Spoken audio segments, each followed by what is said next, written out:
I'm David Knowles, and this is Ukraine, the latest. Today, we discuss the latest updates from Ukraine, analyse developments in Central Asia, and examine reports of how the Wagner Group is recruiting from Russian prisons.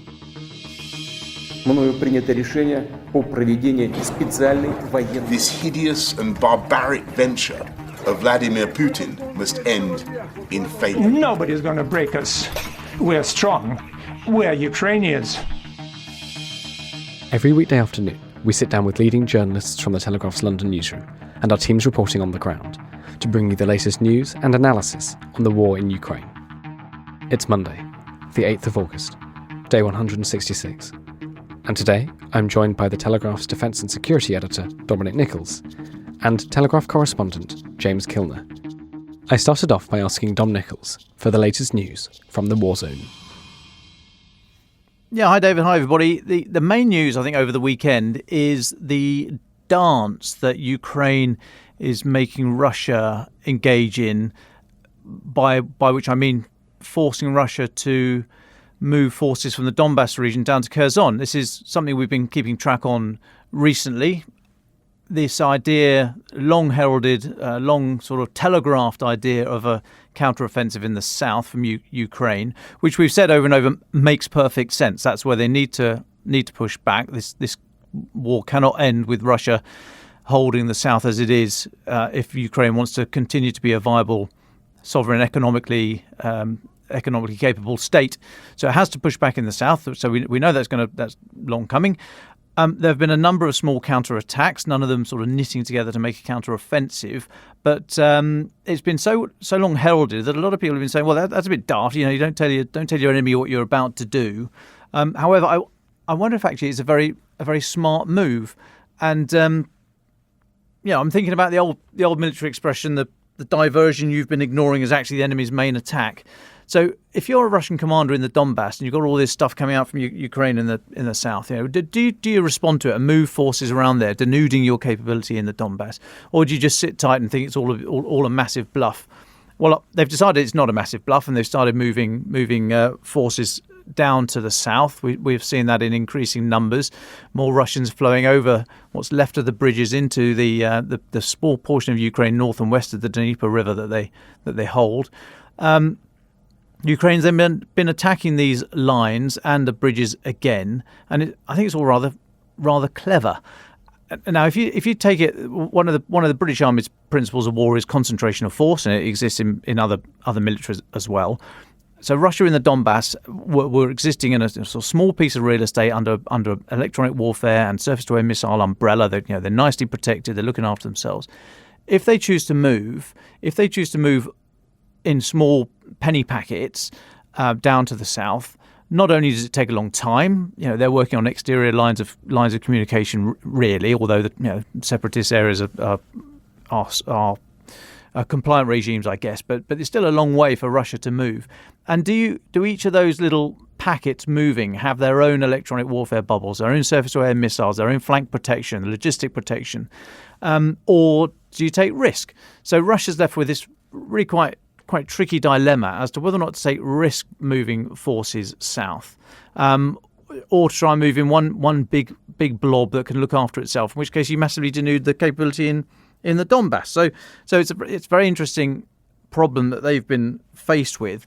And of course, the other thing is that it's very hard to move and shoot at the same time. So this Russian force, if they are sending forces down to the south to reinforce the Kherson front, they're unlikely to be able to take any real offensive action on the way.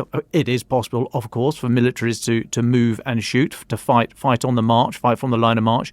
But actually, we've seen this Russian army in action, and I don't think it's capable of doing that. So at the very least, what Ukraine have done here is buy themselves time as Russia rejigs its forces, moves some to the south, maybe move back, or where's the thrust going to come?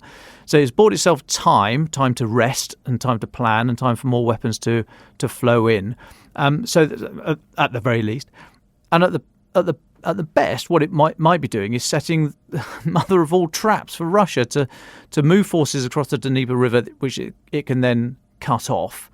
Or it can attack these small penny packets as they move down from the Donbass. So very interesting move there from Ukraine. I don't think it presages an imminent, huge counter-offensive. I think they'd be wise to sort of sit and wait this one out for another few weeks to see quite what Russia does if it continues to thin out its forces from the Donbass and decide where to move its artillery, which it's increasingly having problems getting to the front. So pretty smart move, I think, by Ukraine, and I think that's what we are seeing, and I think we're going to see that for Thanks, for a Dom. little Can I while just yet. stay with you before we go to James to ask about what's going on in the stands in Central Asia? Dom, can I stay with you? We've just got some news in. Kyiv has called for the establishment of a demilitarized zone around a nuclear power station. This is the station at Zaporizhzhia, Europe's largest atomic power station. It was occupied by the Russians early in the invasion. In recent days, we've seen over the weekend it's been the scene of quite a few strikes that have damaged several of the structures, forcing the shutdown of a reactor. Can you just could you talk our listeners through why the Russian army might be doing it and just just spell out the dangers of what's happening here?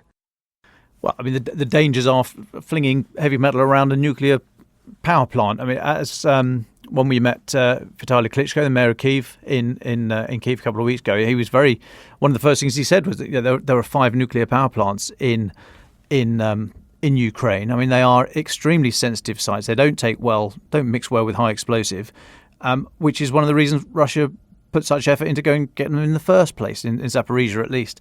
I mean, there is a long-term aim, I suppose. You could try and deny the country's power and sort of strangle the country economically, but actually, I think a larger part of that was the shock factor, and as we've seen, as has been reported, that Russia is firing from those areas, knowing that Ukraine is very, very unlikely to fire back. So it is exceedingly reckless. I think the international community broadly supports that view. That is the view, I think, of the International Atomic Energy Agency, the IAEA. So operating in this way in this area is extremely reckless. I mean, we talk about it, we correctly note it, but I mean it does sort of get submerged in the rest of the egregious and outrageous things that Russia's done in this war. If it had been in and of itself an act, one of the first acts, or standalone act, I mean, we'd all be absolutely shouting from the rafters about it. It's so dangerous and stupid, and they know what they're doing. They have a much lower or much higher threshold, if you like, for risk. They are less likely to pay attention to the comments from the West. But I mean, it is a stupid thing to do. Ukraine not yet found a real answer to how to deal with that problem, but it is one that the world needs to take very seriously, and I would hope there were more voices saying this time and time again at a very senior level, saying that we need to have an arrangement about these nuclear power facilities. It's just ridiculous to expect that they can be used as legitimate pieces of real estate in a war.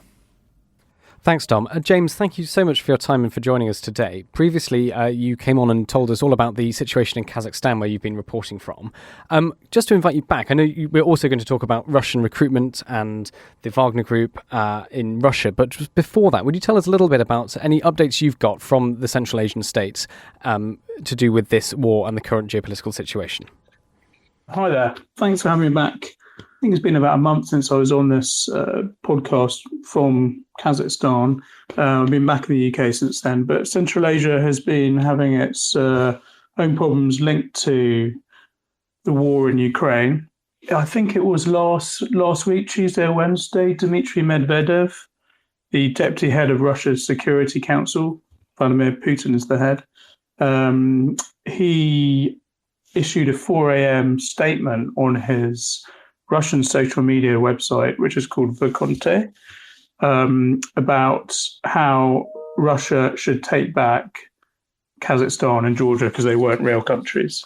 This obviously set off major alarm bells in Central Asia, in Kazakhstan and Georgia, and upset a lot of people. This is sort of the culmination of a lot of things, and various Russian talking heads and Kremlin insiders have been threatening Kazakhstan and Georgia specifically for some time.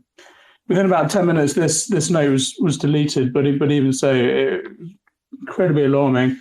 The Kremlin says that Medvedev's Vikonte social media account was hacked. If it was hacked, that's a huge security problem for the Russians. But if it wasn't hacked, that's a huge security problem for Kazakhstan and Georgia, obviously. It's also 14 years this weekend when the anniversary of the Georgia-Russia War of August 2008, which I saw at first hand reporting for Reuters. So Russian aggression in the region is very much in everyone's mind. Alongside that, we've seen a Russian bank has said it wants to buy a small bank in Kyrgyzstan.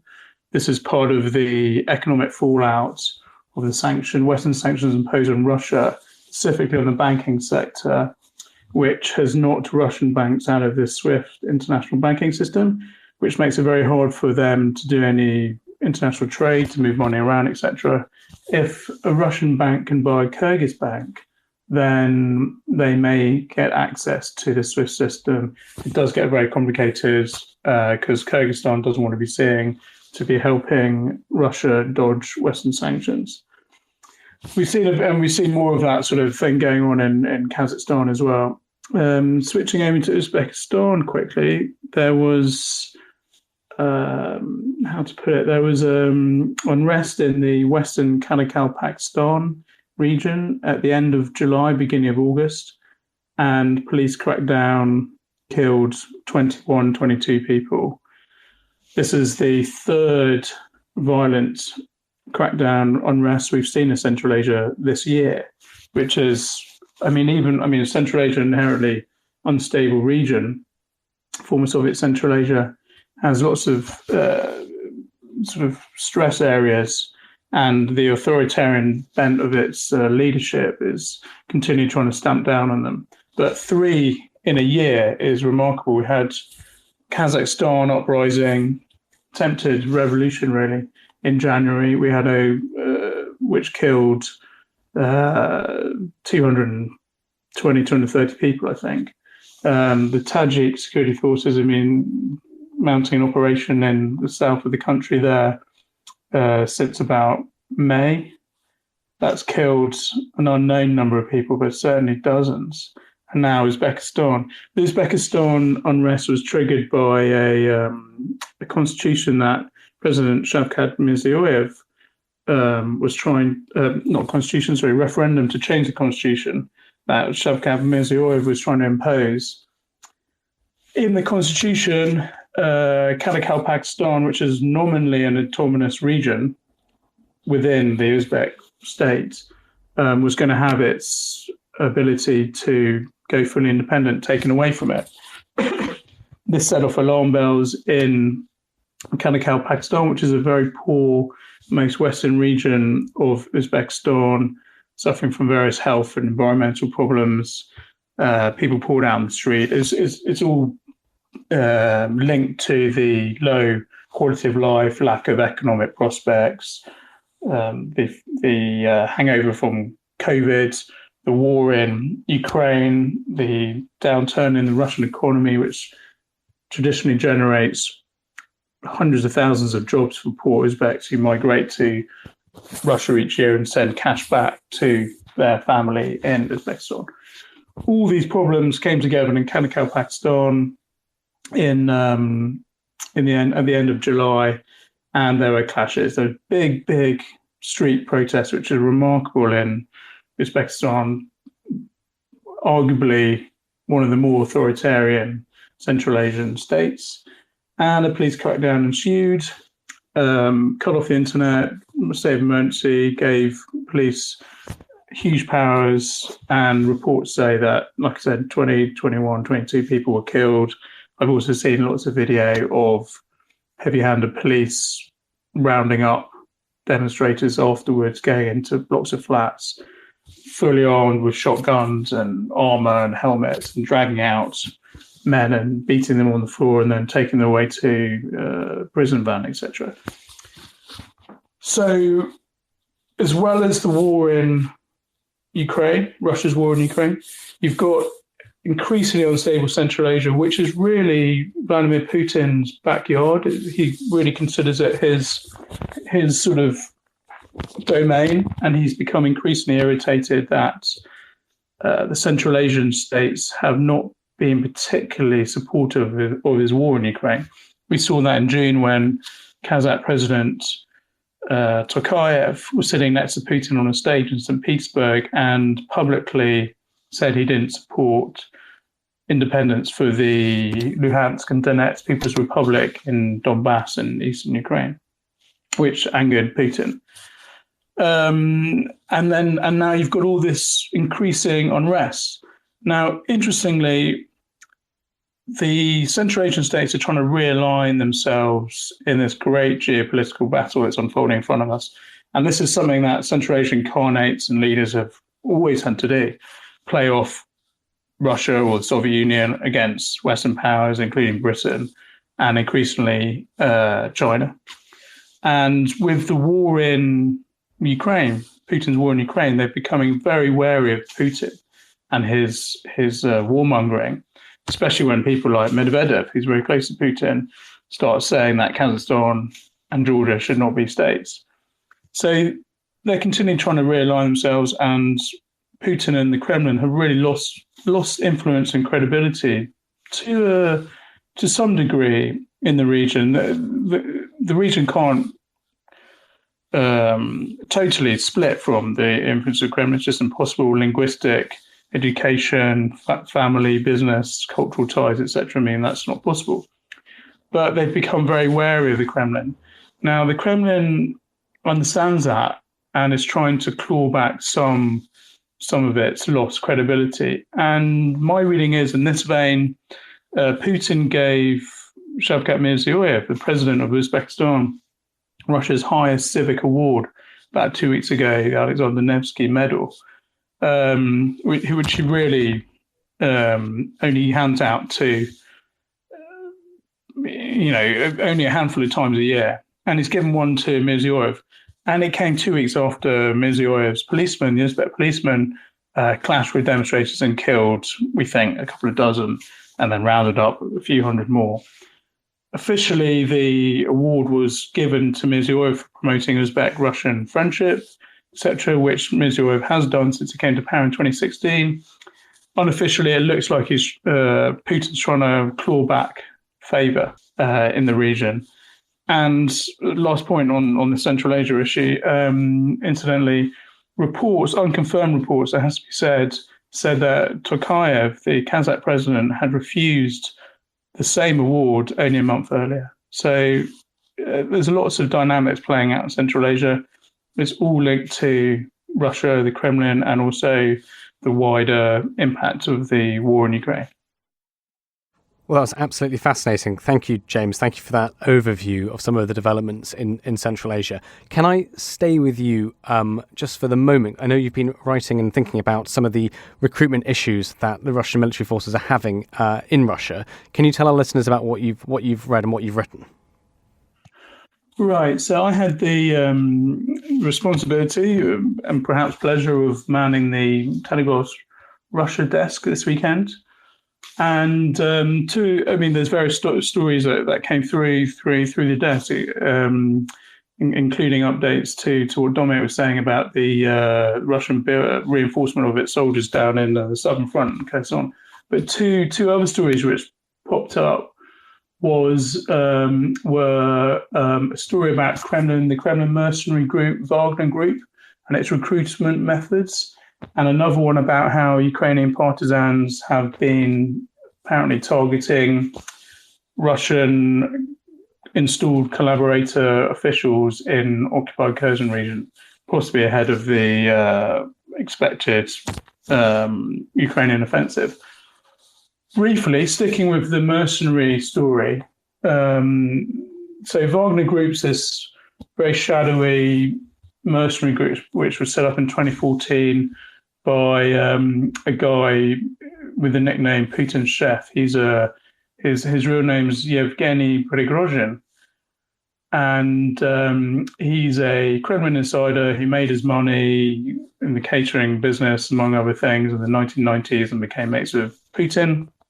And the reason he's called Putin Chef is because he was photographed in a full chef's outfit serving Putin dinner once in about 2001 at one of his restaurants in St. Petersburg. Anyway, Prigozhin and Putin are mates, and Putin leans on Prigozhin regularly to get things done. In 2014, he was tasked with financing this Kremlin-linked mercenary group called Wagner. It's been a deniable asset for the Kremlin since then, and it's sent around the world to do its, put in blunt terms, its dirty work. It props up regimes in Africa and the Middle East, which would struggle to get Western support or any clean bill of health from any human rights organization.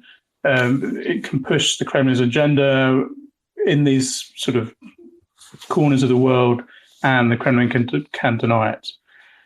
The really interesting thing is that in this war in Ukraine, Wagner Group, we've seen over the last few months, has become increasingly important to the Russian army and their operations in Donbass. This is partly or possibly wholly linked to the heavy casualty rate the Russian army has taken. There's been some accounts as many as 75,000 casualties, dead and injured, which is a huge number, something similar to the entire British Army. Dominic will know far more than I about this. But a massive number. So there's a general recruitment drive across Russia by the Russian army to patch up its battered frontline forces, etc. And at the same time, the Wagner mercenary group has really come out in the open and is openly recruiting in Russia for the first time, which is a remarkable development. This includes internet videos set to music, glorifying being a mercenary. This includes roadside billboards, again glorifying being a mercenary, and websites promising adventure and camaraderie if you sign up and become a mercenary in this Russian group called Wagner. They try and frame their sort of branding is, we're the orchestra, reference to Richard Wagner, obviously. We're the orchestra looking for musicians, this sort of thing, et cetera, et cetera. And they're offering a massive amount of money, equivalent to £2,700 a month, which is a huge salary in Russia, for fighters, etc. But even this doesn't seem to be enough. And what we've seen in the last couple of weeks, and one of the stories I was reporting about this weekend, is that the Wagner Group have now started recruiting in Russian prisons, which is a completely remarkable, truly extraordinary step. So apparently they've recruited up to 1,000 inmates from 17 different penal colonies around Russia. Their recruiters have personally gone there, held workshops and spoken to potential recruits. They prefer to recruit robbers and murderers over people who may have been sentenced to some sexual crime, etc. And then they go through a physical test, have an interview, and then they sign on the line, and they're off. They're out of the prison, and they do a couple of weeks training, and then they're sent to the front line. If they survive 6 months in the front line, the inmates then get a presidential pardon, and they're free back in Russian society. It is a truly remarkable state of affairs. So that's the Wagner story. And then really quickly on this assassination story, on Friday, the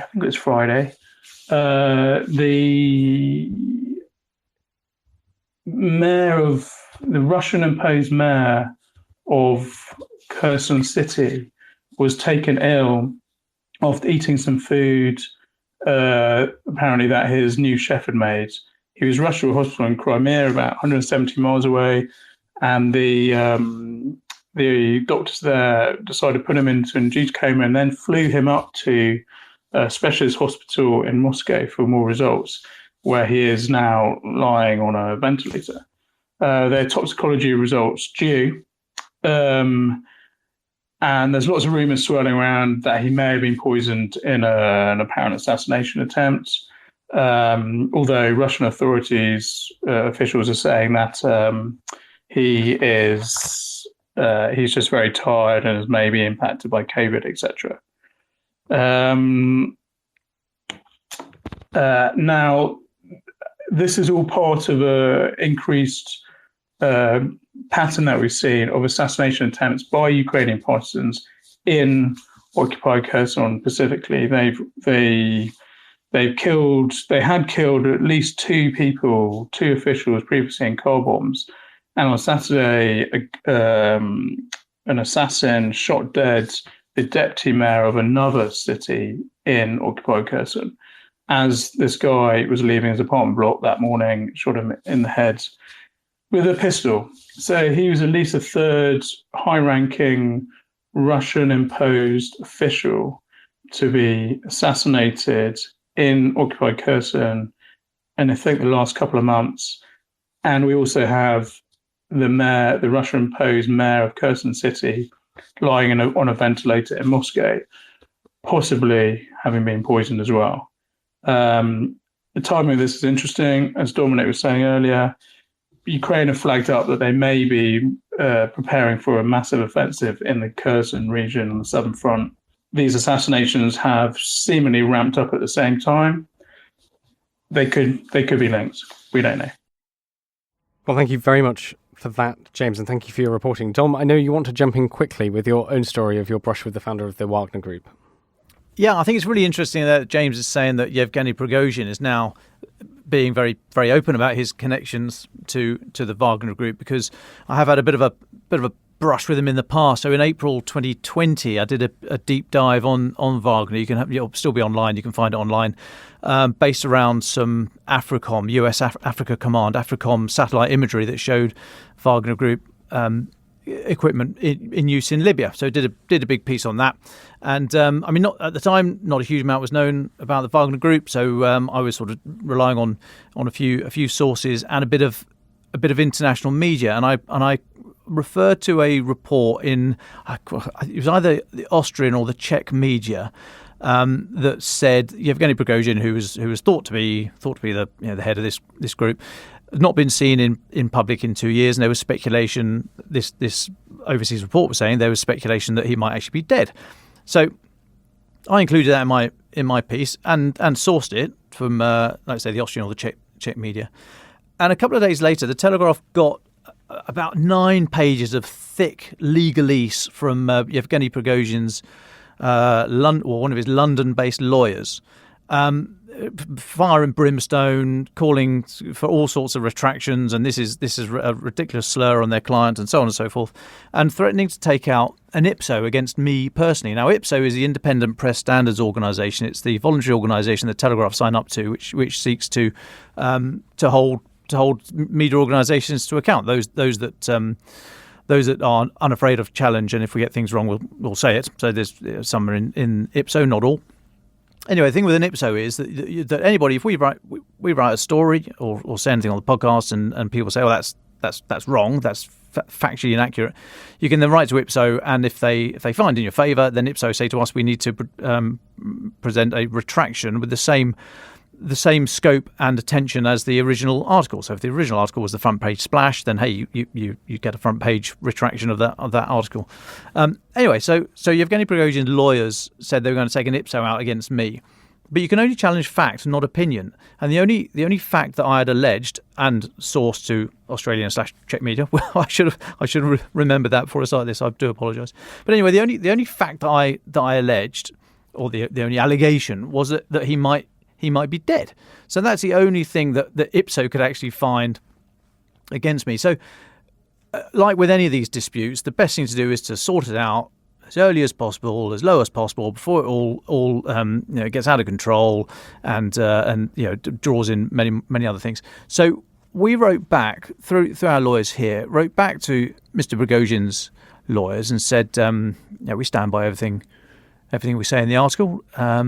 However, if Mr. Prigozhin feels that strongly that he's willing to take out an IPSO, then we can sort this out very easily.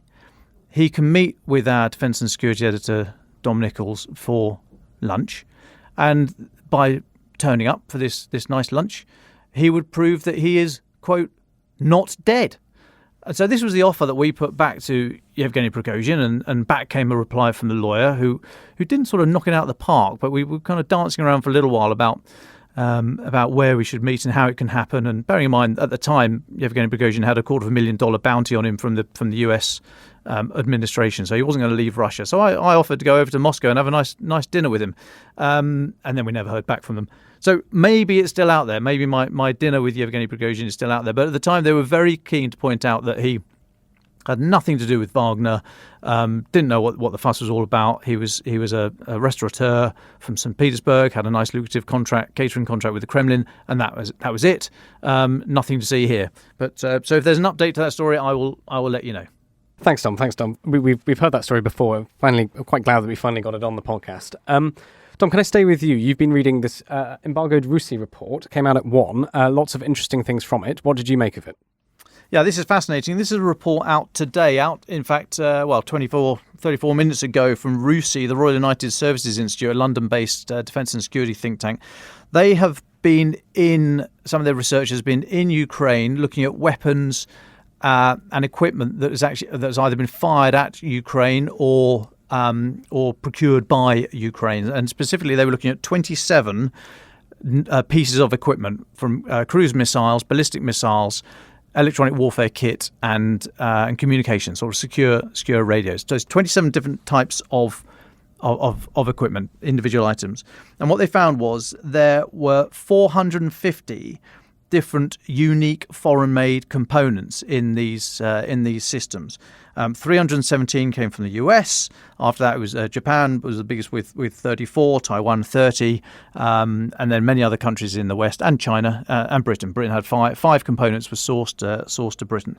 Now, they're not suggesting that these countries, and they do list the companies in there. They're not suggesting these companies or countries have been doing anything wrong to try and get round sanctions, evading sanctions, or anything like that. They are suggesting there's this department called Line X that was formed in the Cold War, worked as part of the KGB.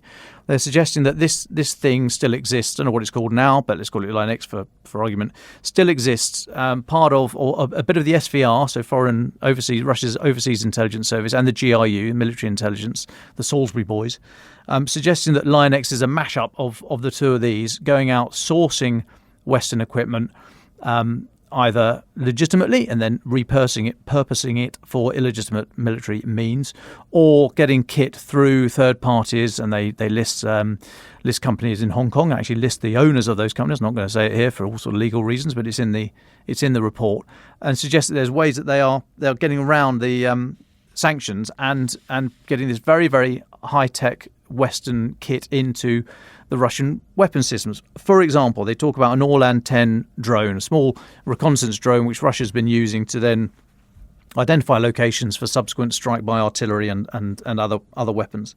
But they're saying that in the Orlan-10, they found that the camera is produced by Sony, the gimbal that mounts the camera is produced by Hextronic, which is a US firm. They're saying the flight control system is based on technology from ST Microelectronics from Switzerland, and the engine is Japanese. And they're saying that the radios that are then, a lot of secure radios that then use those data and send information up to the artillery brigade headquarters is based on US Analog Devices and Texas Instruments, two companies, Analog Devices, Texas Instruments. And it says that actually, so the vast majority of the components were American, and of those, Texas Instruments had over 50, including components in the KH-101 land attack cruise missile, the kamikaze drone, other radios, etc., etc. At least 10 of these items were under US export controls, so they should not have gone anywhere near Russia anyway, let alone through this circumvented sort of third-party cutout false companies set up all over the world.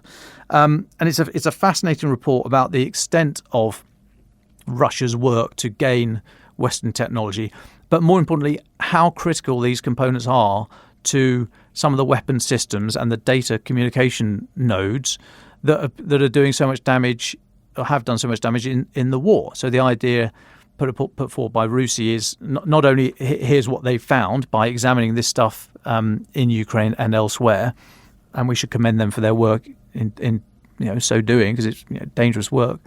But also, if the means of controlling these components were tightened up, then think about the impact it would have on Russia's war machine. And they're saying that this that it could fundamentally undermine the Russia's war effort. And it says, quote, "The degradation in Russian military capability could be made permanent if appropriate policies are implemented," unquote. So it's on Rusi's website now, and we got a report online. Others have as well. I think they work with Reuters for it, so Reuters will have probably more in depth, excuse me, and some other pages. But others are covering it. We've got it up online, and we'll tart that up through the day. But no, fascinating report there from Rusi, and speaks of even though you might have great size, sometimes it really does come down to small natures of very, very critical components. And if you can control those, as should be possible, then you really can have an effect on the on a military capability. But I commend that report to everyone. So just quickly before we go to our final thoughts, Dom and James, I mean, what you've both been telling me, Dom, from you, we've got this sort of degradation of Russian material, reliant as so much of it is on Western and Chinese and Taiwanese tech. And James, your report on the Wagner Group recruiting rather desperately from the Russian prison system.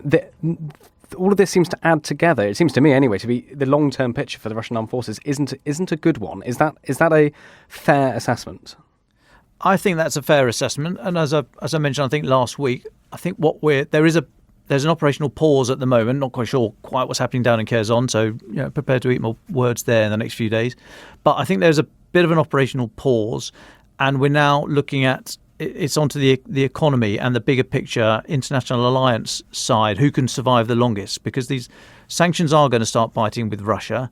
We've seen how vulnerable they are to. As I've just described in this report, how vulnerable they are to a small number of supply lines. So yes, they're long-term prospects for the army. Anyway, don't forget they've got a very big navy and a very capable submarine force. There's lots more to it, but the army is largely broken over this. Ukraine likewise the Ukrainian forces are exhausted and need replenishment. It was announced over the weekend that Sweden has joined Canada, Holland and Britain in training Ukrainian forces outside Ukraine. So Ukraine have to survive, have to hang in there. That's why one of the reasons they've applied to the IMF for the second biggest loan in the IMF's history. So their economy has to survive because I think it's turning to who can survive the longest, because the military situation is calcifying. So it's then which economy can survive the longest. So yes, I think all these issues they all play into one another. Thank you, Dom. James, is there anything you'd like to add to that? And if not, no worries. We can just go to your final thoughts. What should our listeners be thinking of from what you've been saying? Maybe especially around the Central Asian states. Really quickly, the only thing to add about what Dom was talking about was something else we reported on the last few days was Iranian drones possibly already turning up in Moscow and Russian military bases ahead of being deployed down in Donbass. So I think the Kremlin does understand that it needs to replenish its supply of kit. And as Dom was saying, the international alliances that it's building with Iran, with Turkey, Turkish President Erdogan was in Sochi last week as well, talking to Putin. This is where the war is heading. The sort of the attritional nature of it means that both sides need resupplies really badly. As far as my final thoughts, I think this recruitment drive in Russia is incredibly interesting. The Russian media is full of stories about how they've recruited an extra 40 battalions of volunteers, which is a huge amount of men. But it's not really clear what quality these so-called volunteers are. I've seen videos of some men in their 50s and 60s training up on Kalashnikov rifles, etc.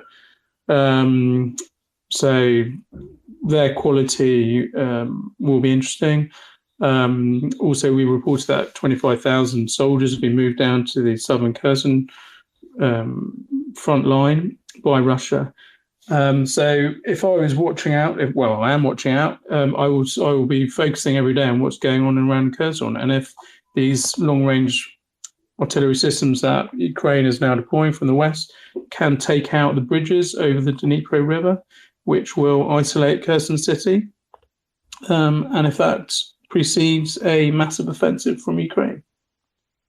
Well, thank you very much, James. Just to finish, Dom, I know you had some thoughts on the recent Amnesty International report and its reaction that it's got in Ukraine and in the world. Just for your final thought, do you want to take us through some of your musings there? Yeah, sorry. Okay, very briefly. So the Amnesty report last week, which I won't go over again, but I noticed yesterday they put out a not apology. I think they said something like they regret anyone that, I don't know, blah, blah, blah, blah, blah, blah, blah, blah. You know, it wasn't an apology. It was just a sort of holding reply in response to the massive pushback that they received. I think the real danger for that Amnesty report is that it just leans into the whataboutery and the false equivalence arguments that are put over by many people, be they useful idiots or people actively working for Russia. Because I think there's the fundamental difficulty I had with that, or the reason I rejected it very quickly when I read it, was this idea that Ukraine, by positioning its forces wherever they're positioning them, has increased the risk to Ukrainian civilians. And if this report came out in the first week, maybe. But if it's come out 6 months into the war, where we've seen Ukrainian civilians subject to rape, torture, murder by the Russian army. So, as far as I'm concerned, the risks to civilians can't get any higher. It's up there already. So, saying that Ukraine is increasing the risk to those civilians, I just don't buy it. I think it was a fundamentally flawed premise from the start. We could have had that discussion with Amnesty in a comfy London office. You don't need to go to the country to see that. I think the whole premise of that paper was wrong. I don't believe the risk to Ukrainian civilians can be increased any higher than it is already. I think Russia has shown us what the risk to Ukrainian civilian population is. I don't think it can get any higher. But the context it was written in, they were looking at a very complex issue in a very complex area through a drinking straw, and they were not. It was just so narrow-minded and narrowly observed. And I think if they'd gone wider, taken in more context and asked people, do you feel safer with your army near you or well away from you? Would you rather have your men and women with guns close to you or far away? I think that would be an interesting question. I think they just looked at one very small aspect of it, didn't contextualize it, and came out with a ridiculous conclusion. I don't know if they're trying to remain relevant. I don't know if they're trying to get publicity on the back of the war. I don't know what they're up to. But I think it was a very poorly commissioned piece of work, and I don't think the actual conduct of the work, the research itself, did it any favors. And I think, I stand on the position that this is an illegal, immoral, and unjustified war launched against Ukraine by Russia. And I think if you hold on to that thought, then any of these reports, and there will be others, and there will be people trying to make, I say, false equivalence arguments, or trying to be controversial, or trying to be exciting and with shocking and all the rest of it. And that's fine. Great. Let them have their moment. But what it does is it dents that box within which I've put the words, this is an illegal, immoral, unjustified war launched against Ukraine by Russia. And I don't think you should be taken away from that box. I am not going to be taken away from that box. And I think the more that you get reports like this, then people who don't have the time to pay so much attention to the war as we do, and listeners to this space and podcast do, I think this can bleed in there and it can shape the narrative, so it's unhelpful, it is dangerous, and I think it is false. There is no false equivalence. I don't believe that Ukraine can do anything to increase the risk to civilians from what we've seen Russia capable and willing to do already. And I refuse to see anything. I can't see anything to take me away from the idea that this is an illegal, immoral, and unjustified war launched against Ukraine by Russia.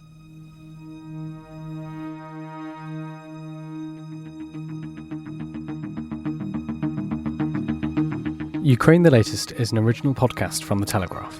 To stay on top of all of our Ukraine news, analysis and dispatches from the ground, subscribe to The Telegraph. You can get your first 30 days completely free at telegraph.co.uk/audio. And sign up to Dispatches, our Ukraine newsletter, which brings stories from our award-winning foreign correspondents straight to your inbox. You can listen to this conversation live at 1 p.m. each weekday on Twitter Spaces. Follow The Telegraph on Twitter so you don't miss it. If you enjoyed this podcast, please consider following Ukraine the Latest on your preferred podcast app. And if you have a moment, leave a review, as it helps others find the show. You can also get in touch directly to ask questions or give comments by emailing podcasts@telegraph.co.uk. We do read every message, and we are especially interested to hear where you are listening from around the world. Ukraine the Latest is produced by Louisa Wells and Giles Gear, and today on Twitter, Gemma Farrell.